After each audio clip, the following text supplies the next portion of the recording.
Aloha and welcome to Author Talk with Lori. I'm your host, coming to you from the beautiful Big Island of Hawaii, and I'm thrilled about my guest today, Linville M. Meadows, MD. We're going to talk about his book, A Spiritual Pathway to Recovery from My Addiction. I don't know if you have a book there, but I have your cover here on my Kindle. Here's his book. Um, you can see him I'd look at there that. with a nice bottle of wine. So, welcome. I know you like to go by Lynn, so welcome, Lynn. Glad to have you Thank today. you. Thank you, Lord. It's my pleasure to be here. Yes, wonderful. So, well, first of all, tell us a little bit about yourself. Well, I'm a retired oncologist. I treated cancer patients. I was on the faculty at two different medical centers for a while. I retired in 1997 um, because my addiction really brought out my bipolar disease. And I have not gone back to medicine for reasons other than that. Mm-hmm. My wife and I live on a little hobby farm up in the Blue Ridge Mountains of Virginia. We have uh, two alpacas at the moment, two sheep, geese, turkey, and a Jerusalem donkey named Jesse who guards the barnyard. We have about 18 hens and four dogs. So you went from doctor to farmer. Well, not really farmer, just sort of hobby farmer, play doctor, Yes, play yes. play took. Mhm. So you were an oncologist. That's a cancer doctor, like a layperson would say, Mhm. my cancer doctor. Yep. And so while you were practicing medicine, you were also using drugs, like going to work high, I should say. Um, Fortunately, I actually never did that. Oh, Um, okay. Okay. the way that it began was, well, I'm a child of the '60s, and we used to do all kinds of things to Yeah. expand our consciousness. Though, Yes. kind of toward the end, I think we just wanted to get stoned, if you know what I mean. And but when I was in school, I didn't really have the time or the inclination for that. But when I was on the faculty, we used to have these recruiting dinners where we would try to entice doctors to come and join our faculty. And my boss at the time was really big into red wines, and I discovered uh, that the red wine that we were having with dinner gave me the same buzz that pot had done years and years ago. That was sort of the beginning. I remember having a glass of wine with dinner. I mean, that's part of the good life, right? Mm-hmm. Spent all these years studying and everything to get some of that, and Yes. it slipped, as many people, it slipped imperceptibly to two glasses of wine at night, and then it was a bottle of wine at night, and then it was two bottles of wine at night. What had been a party favor, my cocaine, suddenly became an addiction that wasn't a party favor anymore. Um, this I had left the medical center and was actually in private practice, and as my life had actually come completely unhinged before the addiction really took hold. Mm. So it was at the very end. I was closing my practice, and it just got worse and worse and worse. Mm-hmm. And I reached a point where it was either quit or die. I Yes. knew that I knew that I was living in a wonderful, great, big, expensive house, driving a brand new car with money in the bank, and I knew that I was going to die chasing the dope man down a dark alley. Mm-hmm. And Mm-hmm. most days I just didn't care. Some days I passionately wanted to quit, but I had no idea how to do it. Yes, yes. As the the sad story kind of goes, sounds like how do you do this? I like the way that you wrote your book. It does talk of say a physician's journal, but it's so conversational. In fact, the whole thing is kind of like just talking with your buddies, and I just felt like I was in the conversation with you. So I love the way you Okay. laid out your chapters, and then within the chapters were certain topics. And you did touch on one of those just briefly. Actually, I think it was before we started recording, but a lot of addicts, if you will, have a dual diagnosis. You had said your life was beginning to kind of fall apart even before your addiction took hold. So was there a mental illness going on then as well? Um, the The statistics tell us that maybe half of the people who Half. have significant addictions will have a coexisting mental illness of any kind. It could be depression, bipolar disease, any number of personality disorders. And fully about 50% of all people who have significant mental illnesses will also develop problems with addiction over Mm-hmm. time. So they do run together pretty significantly. The point, though, is that if I don't treat both of those at the same time, both my mental illness and my addiction, Mm-hmm. I will relapse. And the drugs feed the addiction. Sorry, the drugs feed the insanity feeds the addiction, and it gets worse and worse and worse. So it's absolutely essential to treat both at the same time. Yes, good, good, because that spiral down can happen pretty quickly. But it sounded like for you in terms of your addiction and the wine, that was all like a really slow progression. Like you used the word imperceptible. You went from just a glass to somehow two bottles, but didn't even realize. Now, why is that so gradual and you can't really see it happening? It's in terms of being addicted to alcohol, that's not an uncommon scenario at all. Um, and you can think of addiction as it's a disease, and Mm-hmm. you can think of it like diabetes. Mm-hmm. Okay, um, if I'm diabetic, then I may have a tendency I inherited, but it may never be expressed. I can eat lots and lots of sugar, but that doesn't in fact give me diabetes. Mm-hmm. Something happens inside my body. My biochemistry changes. I Yes. cross some invisible line, and I can never go back. I'm a diabetic forever, and no matter what I do, I can never be a pre-diabetic again. Addiction is the same in that you can drink a lot and not be an addict. You can use a Mm-hmm. lot and not be an addict. But Mm-hmm. when I cross that invisible line, my ability to choose whether to use or stop is gone.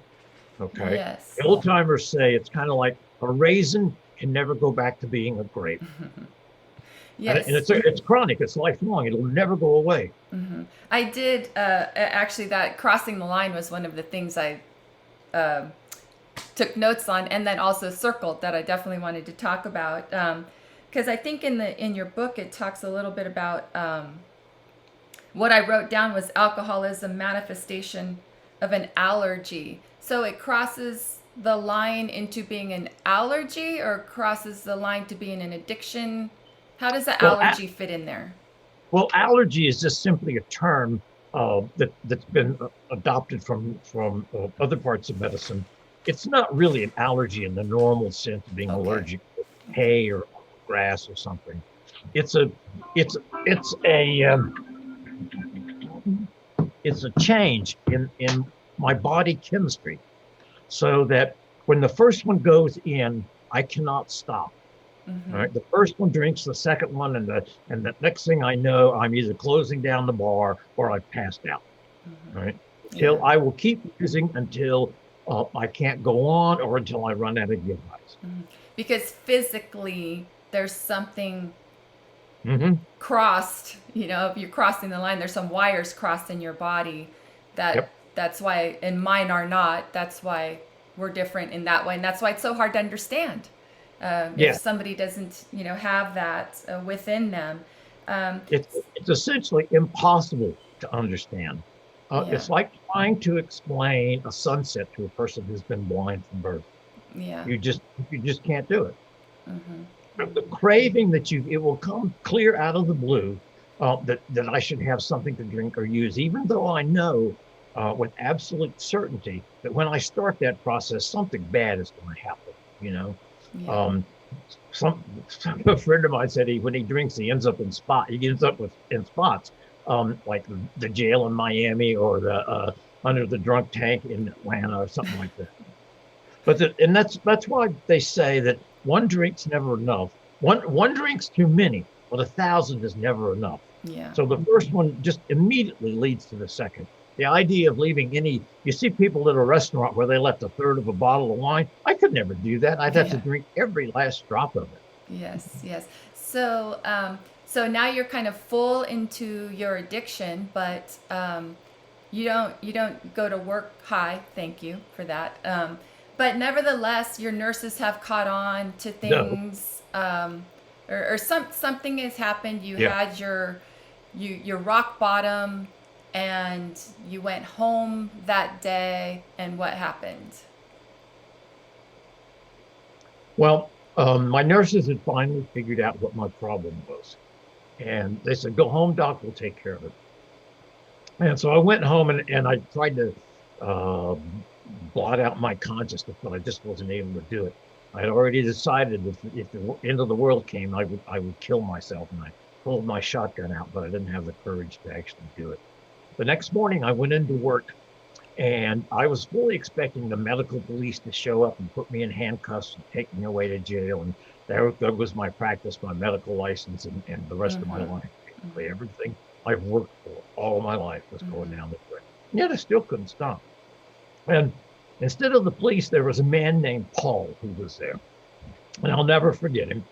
He worked with a group called the Physicians Recovery Network, whose job is to try to rescue impaired physicians, regardless of the cause of their impairment, and put them in some sort of system where they can recover and go back to being an effective and useful member of society.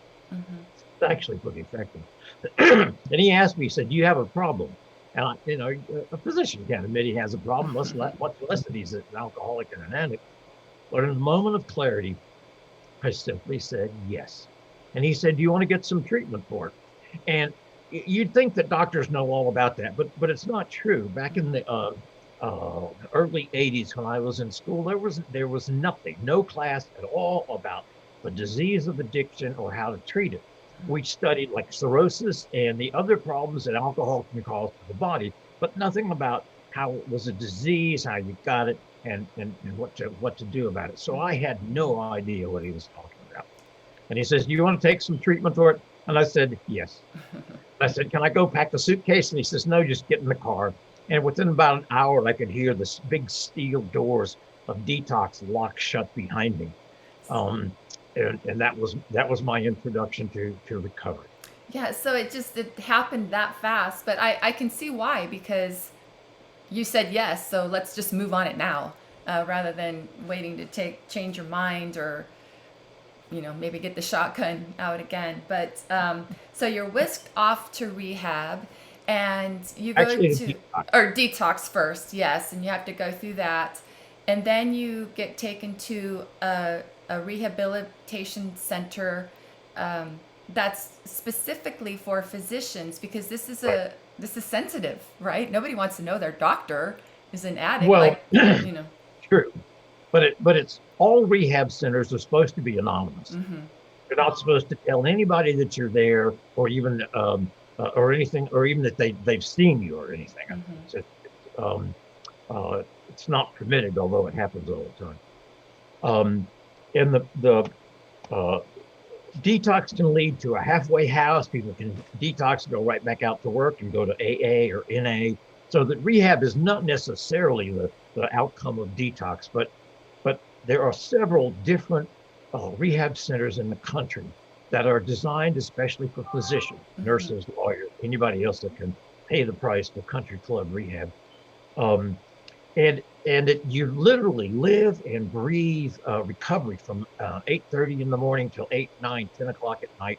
You're Yes. constantly around people. You're in groups. You're hearing lectures, and you go to other rehab centers and detox centers and learn from what you see there. And so you are totally immersed all day, every day.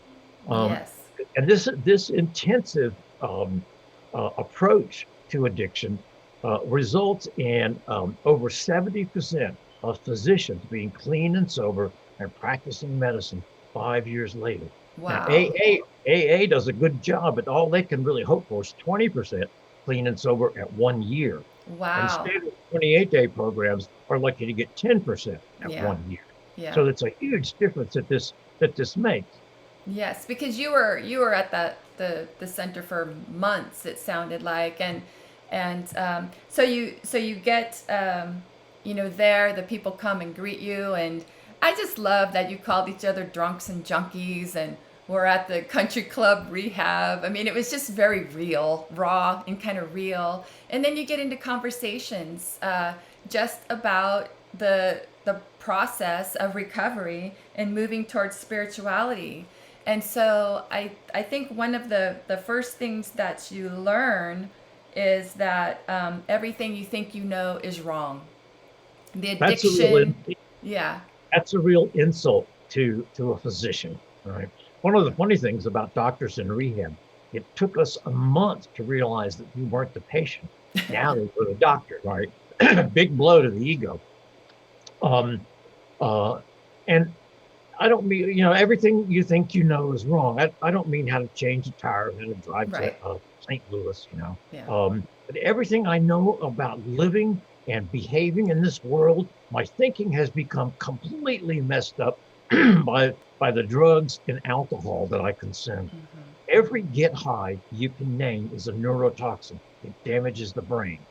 Um, every time you use a drug, you go up, but then you come down, and Mm-hmm. you're always a little lower than when you started out. Mm-hmm. So clinical depression is pretty much across the board when somebody comes into rehab. And then there's the the addiction of the alcoholism itself. Maybe we'll talk about that later. Mm-hmm. So our minds are really messed up. Yet being physicians, it couldn't possibly be the case. I know all about this. I couldn't get addicted. I'm a doctor. Um, but nonetheless, it's true. And so, in order to really change your life in a way that changes the possibility for addiction, you have to throw out pretty much everything that you think you know and have to start from scratch. It's kind of like joining the Marines, where they cut your hair off, they put you in the same uniform, and you march lockstep Yes. until you begin to get sober. One of the Yes. things that's really funny is that because of that, it takes a month or more for your brain to come back to normal. And Mm-hmm. so, if I were doing a behavioral intervention, I would try to change a person's point of view and get them Mm-hmm. to see that they're really a good person. But Yes. because the mind is so messed up, the only way that I can intervene is by enforced sobriety. Mm-hmm. And then after this begins to clear, which takes at least a month, if not 2 or 3, Mm-hmm. then the brain can now accept new ideas and then follow behind the physical lockstep behavior that you get, and that's that's part of the reason why 28-day programs are just not going to work. Mm-hmm. So You know, it takes a good month or 2 or 3 possibly, depending on kind of how deep into your addiction or how messed up things got, to clear out the fog and get to a place where you can even um, think straight. perceive or think straight or be open to the possibility of new ideas. And I know in the program, and you use the word stinking thinking a Hmm. lot, and I think a lot of that is comes from our ego. So talk about ego a little bit. Well, one of the problems, or one of the characteristics of addiction of those people who will become addicts, is that our hearts are simply too sensitive. Okay, and we have a lot of trouble with the hypocrisy we see in the world and the lies and the cheating, and it's hard for us, and we end up using, and that kind of changes things. We feel better, and then after a while, what happens is. Um, the using takes over, Mm-hmm. right? And then we have pain because of who we've become, how we're hurting others, and we use denial to really overcome that. So we've basically shut our hearts down. For most people, there's a balance between the heart and the ego. All right. Um, the ego is pretty much fear driven. It's Mm-hmm. afraid that I'm not going to get what I want. It's afraid that no matter what happens, it's afraid that somebody will take away what I have, Mm-hmm. or that if you really knew who I was, you wouldn't like me. So Yes. low self-esteem, egomaniacs with low self-esteem is the way to think about it. Yeah. And I use denial to prevent me from seeing what I'm doing to myself, what I'm doing to others, and what's happening to my life. Um, I'm not an alcoholic. You're the alcoholic. If you Mm-hmm. had my wife, you'd drink too. Sure, I'm an Yes. alcoholic, but I'm not hurting anyone. I Right. can quit anytime I want. But Right. all those are just forms of denial. And I could so that denial creates some kind of filter not literally, but over Literally. your, okay, so literally create some kind of filter to where you actually believe, like you're so deeply convicted, it's a core belief that your Mhm. addiction is for you, not against you. That your addiction is what makes everything okay, rather than that's why everything's not okay. Well, as the thinking becomes disturbed, and we mentioned the fact that that all get highs are neurotoxins. Mm-hmm. Um, as the thinking becomes disturbed, I can't see the damage that I'm doing, and to the extent that I can see it, uh, I refuse to accept it. Anything now, normal people have a filter. Mm-hmm. Okay, if you're in a restaurant, you don't hear all the noise. If you're uh, sitting out by the highway, you don't hear the highway, you don't hear the sounds, you simply screen them out.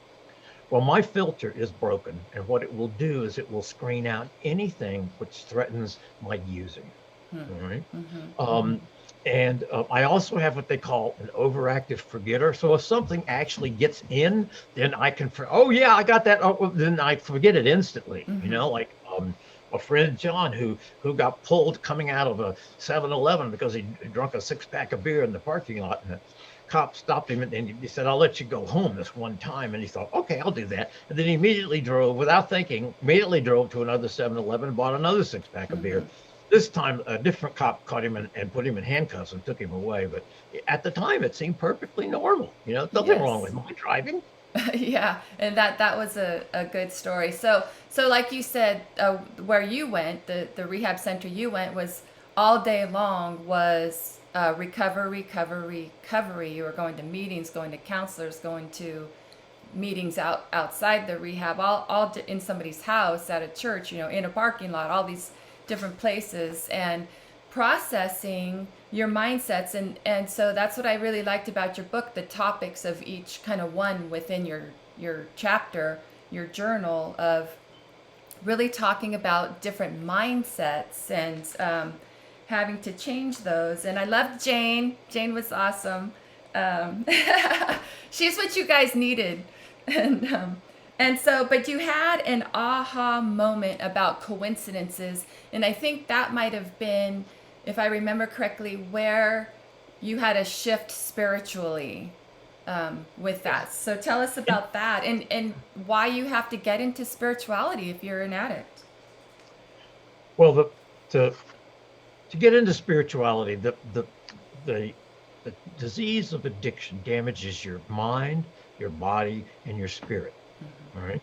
You will, over time, simply abandon all the moral values that you had when you grew up. The idea that I went to medicine to help other people simply gets lost in and I'm either high or I'm waiting to get high. Mm-hmm. Forget the people that need, that need my help. In medicine, uh, if you read an article and it's more than 6 months old, more than a year old, it's simply not good anymore because it took months to write it and it took months to get it reviewed and Mm-hmm. another few months for it to get. But the spiritual truth is hasn't changed really any since the shepherds were out, Mm-hmm. uh, tending their flocks at night. Um, and you have to break down the old ideas, which is very difficult. My addictive brain will cling to the old ideas Mm-hmm. as absolutely long as possible. Mm-hmm. um, and one of the first steps in recovery is ego deflation. You've got to remove the arrogance. You've got to remove the idea that you're God. It's very difficult. It's Mm-hmm. hard for regular people. It's even more difficult for physicians. Mm-hmm. Yes, and so the ego is the enemy, uh, and blocking, and wants to keep you away from spirituality, keep you away from the truth, so that you can stay separate from love, really.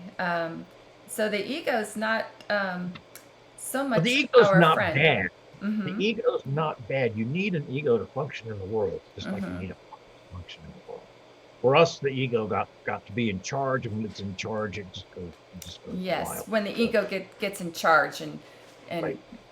controls a larger percentage of you, than is healthy. So I love the banter between you and the guys you were there, and I loved watching your process, kind of when you first got there and your stinking thinking, and then to see it change and have your spiritual awakening, and then move in, and then new fish are coming in, and now you're kind of Yes.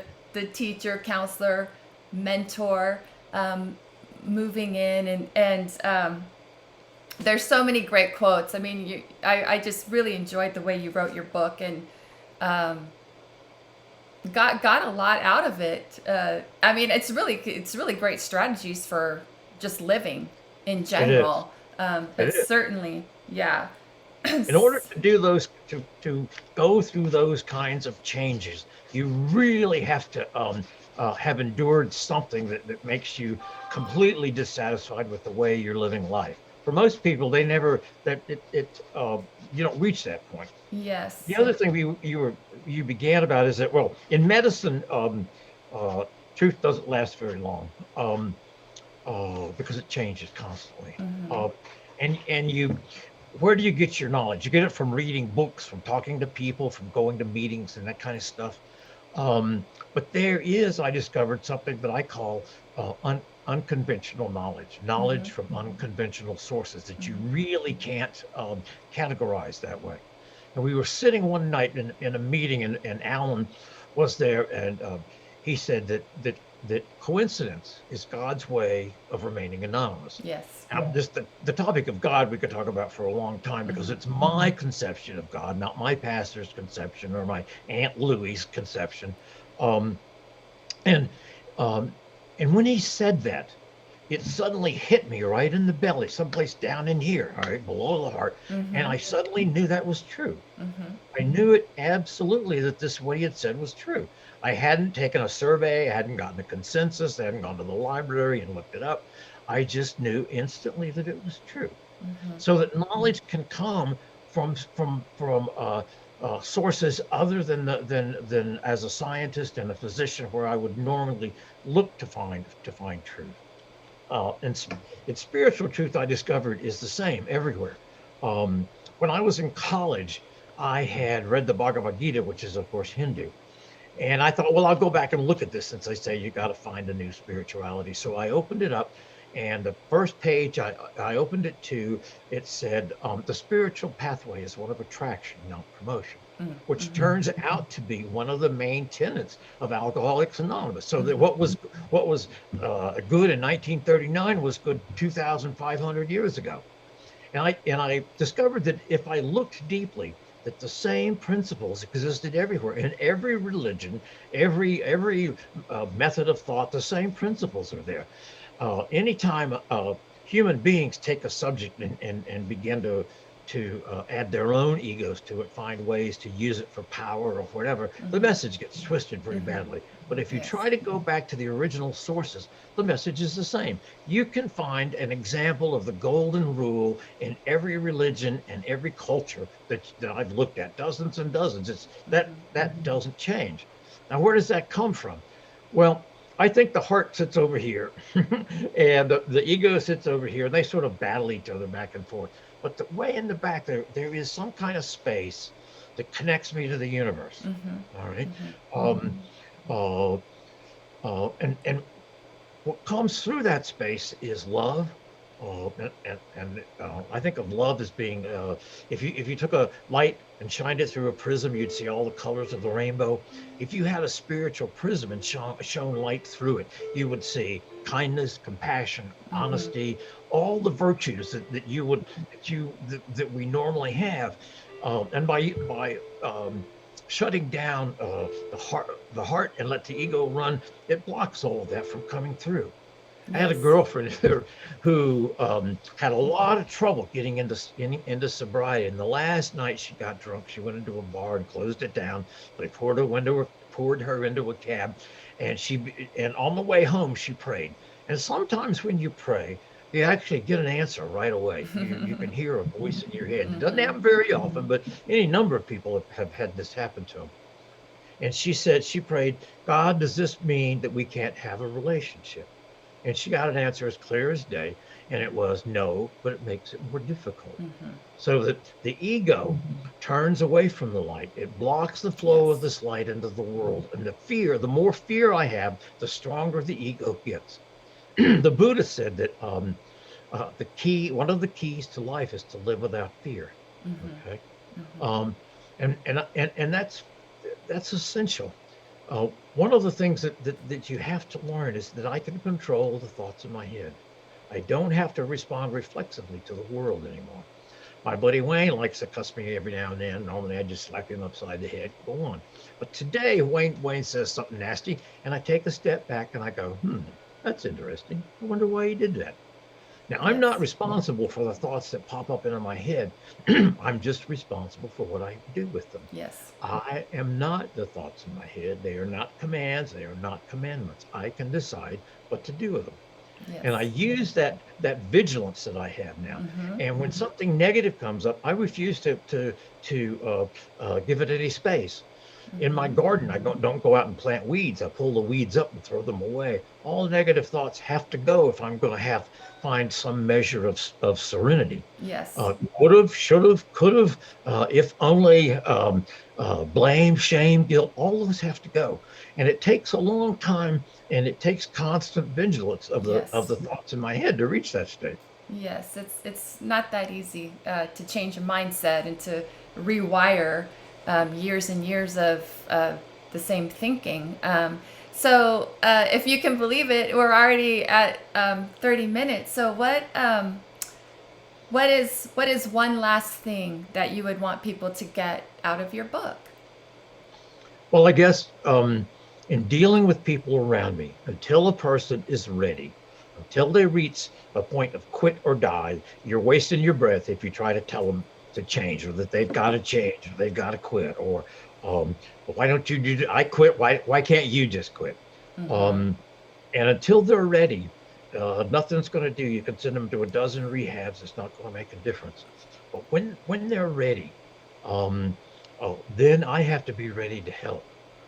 Paul, that I mentioned, reached out his hand to me at the exact right moment when I was Mm-hmm. ready to change. Yes. And part of the reason that I wrote the book and that I do what I'm doing today is to repay, in part, the debt that I owe to Paul and all the other people, dozens and dozens, that have literally saved my life over the Mm-hmm. years. Mm-hmm. And life gets better. Life gets better so quick, almost from day one. Um, I had a friend who he said, Lynn, I have 34 years in sobriety and I don't have bad days anymore. Well, I only have 23 and I don't have bad days and I'm the happiest I've ever been in my life. So that's a great place to stop. Thank you so much for writing the book, for sharing your story. I'm going to hold it up again.